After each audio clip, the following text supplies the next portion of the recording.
The following contains full spoilers for Final Fantasy XIII-1. Please check the description for more information. Final Fantasy XIII-2, Fragments Before. Chapter 3, Friend and Foe. Part 2. He searched for a shallow basin, set up some simple traps around it, and started a fire. He learned that the monsters of the steppe hated fire, so as long as you didn't stray away from open fire, you could sleep soundly. In reality, if you kept the fire burning all night, monsters wouldn't attack. It was true when they traveled with 6, and true now on a journey with 1. In a sense, a cactuar was still a monster, so if he thought it looked like it hated the fire, he would put it out. For now, even if a monster attacked them in their sleep, they were up 1 in strength. They would take a hit before they woke up, but it would probably work out. Moreover, he didn't want to scare his little traveling companion. However, the cactuar didn't seem to hate the fire at all, and just sat quietly beside Snow. Maybe it was a good thing that he kept saying, "This fire is dangerous. Are you really okay with it?" when he was building it. "Hey, don't get too close. You'll get burnt." Worrying instead after its lack of fear for fire, Snow instinctively called out to it. Nonetheless, it was a needless concern. The cactuar stared at the open fire without moving at all. It made it look a little different from other cactuars, perhaps because it was the one away from the herd. "Would be nice to catch up with your herd soon. I'm the same as you, on a journey to find my friend." The cactuar suddenly stood up. Just as he thought it was going to go somewhere, it turned to Snow and sat down again. As if to beckon his conversation, it seemed it could understand human words after all. "I see. You'll hear me out, huh? Well then, I'll start from the beginning. The person I'm looking for is a friend of mine and a precious family member of someone dear to me." An image of Lightning's face surfaced in his mind, and he had been about to accidentally call her sis. It was a word he forbade himself to use. At the same time, a foreboding image of someone's sister-in-law also came to mind. "I guess I did accidentally call her sis the second time we met. No wonder no other names came to me. I don't even remember calling her Lightning." Even so, he decided he would keep using the name Lightning now, until they reunited and she blessed their marriage and became a proper family. That night, when Serah came clean about her alternate memory, frankly, he had been taken aback. It was an outrageous story about how the Lightning they should have reunited with disappeared in an instant, and on top of that, the memories of all who were there had been rewritten. But at the same time, there was a part of him that was confident that some abnormal change had occurred. There was no way Serah would lie. On top of that, if he thought about it, there were a number of miracles that had occurred.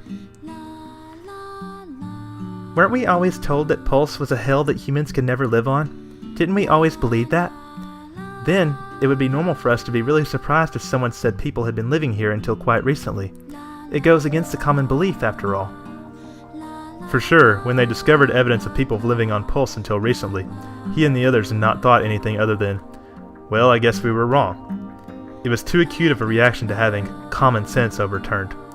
Once she had explained things in order, Serah's version of the story seemed plausible. It wasn't just that. When Serah said, "Isn't that something to be astounded by?"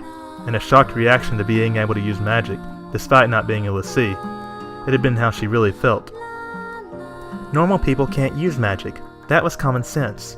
Try and remember. How did you feel when you became a l'Cie and could use magic for the first time? Weren't you completely blown away?" Then he remembered. It was by the banks of Lake Brescia.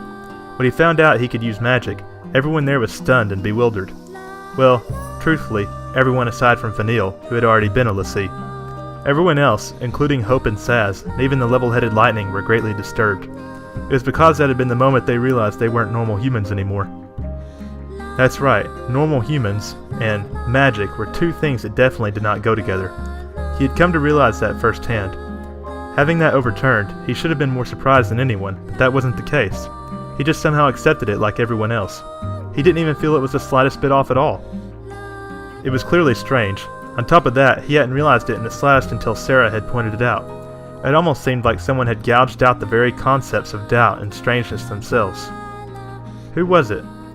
Something had happened without them knowing, without them realizing. Only Serah had sensed it. Serah and Lightning were tied by blood, and the closest to one another. If that was the case, what had Lightning sensed? When it came to that, Serah had come to the right conclusion. Like Serah, Lightning had known something. That's why she disappeared. When it came to that, Serah had come to the right conclusion. Like Serah, Lightning had known something. That's why she disappeared. The reason why she disappeared without being able to say anything to her own sister, Serah, or us, her companions, had to be because it was circumstance so sudden that she couldn't. Something big was happening. After realizing that, he couldn't leave it alone. Fortunately, life at New Bodom was on the right track and people were happy again. The relationship with the cavalry was good as well. Even if he wasn't there, they would do just fine. It would be a good time to go on a journey. First, he would find Lightning. She likely had something to do with the abnormality. There was no way she wasn't involved. He didn't know if she was caught in something dangerous or if she was fighting to stop the anomaly, but she had to know something. He'd find Lightning, find out what was going on, and stop that something. After everything is taken care of, the two of them would return to New Bodom where Serah was waiting. He didn't plan on it being a long journey. I can't make her wait too long. When he declared he was going to go look for Sis, Serah said she wanted to go too. It took a lot of effort to dissuade her. He hadn't planned on it being a long journey, but there was no doubt it would be a dangerous one. They'd even faced hardships traveling through Grand Pulse's Sea. He and Serah were just normal humans now. Of course, he knew Serah wasn't a girl that needed constant protection. Serah had more fighting prowess than she knew. Right after they moved to New Bodom, she had been the fastest of all the amateurs to learn how to use weapons, and she had exceptional reflexes as well. That was probably thanks to her lineage. Surely she wouldn't become a burden if they traveled together. But even if that were the case, he didn't want to expose Serah to danger. That was his own selfishness, as well as how he really felt, so he said something a little unfair. But if our teacher leaves on a journey, then what will the kids do? Serah had a strong sense of responsibility. He knew that if she was presented with the idea of something being for the children, she would forget about her own desires and hopes. And also, there's what's-her-name, the girl that was crying the other night. If you left, then she wouldn't have a shoulder to cry on anymore. It wasn't an excuse. It was something he really thought. He couldn't take beloved Miss Farron away from that girl who had lost her mother. Serah probably felt the same way. You're right. I can't just leave the children, can I? Okay. I'll be waiting. Come back with my sister. Saying this, Serah tightly grasped Snow's pendant.